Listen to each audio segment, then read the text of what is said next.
ici Christelle, bienvenue dans cette vidéo sur ma préparation vers Saint-Jacques-de-Compostelle. Alors aujourd'hui j'ai envie de vous parler de deux livres que j'ai récupérés et que j'avais prévu de lire avant de partir. Le premier c'est Alix de Saint-André et ça s'appelle En avant-route. C'est un très chouette livre, je l'ai lu assez rapidement et j'ai eu beaucoup de plaisir à le lire. En fait elle a pris 3 fois la route pour Saint-Jacques-de-Compostelle. Et donc elle raconte dans ce livre les 3 aventures qu'elle a vécues et puis comment elle les a traversées. Et c'est écrit de façon vraiment très simple, très abordable, avec un style voilà, vraiment facile à lire et beaucoup d'humour. C'est quelque chose qui m'a vraiment marquée et je me suis surprise à rire toute seule en lisant ce livre et ça a été vraiment, c'est assez frais et vraiment j'ai eu beaucoup de plaisir. Et puis le deuxième, donc il y a beaucoup de personnes qui m'en avaient parlé, c'est pour ça que j'ai pris ce bouquin, c'est Ruffin et ça s'appelle Immortelle Randonnée.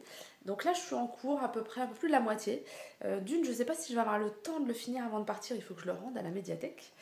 Et en même temps, je sais pas si je suis en train de me demander depuis hier si j'ai envie de le finir parce que je me suis rendu compte hier soir que je me forçais en fait à le lire et à pas dormir tout de suite. Alors que j'ai pas vraiment de plaisir en fait.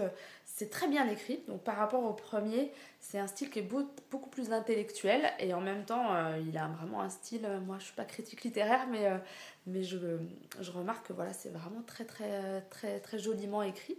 Je pense que cet monsieur a un vrai talent. Et en même temps, c'est pas hyper joyeux, contrairement à l'autre aussi peut-être, et c'est ça qui fait que j'aime moins si je compare. Je trouve que voilà, il est un peu en positionnement, ce que je ressens moi c'est qu'il est plutôt en positionnement de mec un peu blasé, un peu à râler, un petit peu à chercher la petite bête ou les choses, les petits détails négatifs.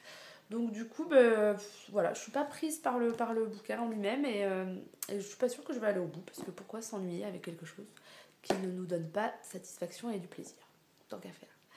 Voilà pour les news, si vous avez envie de lire un des livres. Si vous avez d'autres ouvrages à partager, à recommander, dites-le dans les commentaires. Ça pourra servir à ceux qui ont envie de lire sur le sujet. Merci d'avoir regardé cette vidéo. Inscrivez-vous sur jetrouvemavoie.com pour recevoir régulièrement les meilleures vidéos que je publie et des contenus exclusifs. Et je vous dis à bientôt!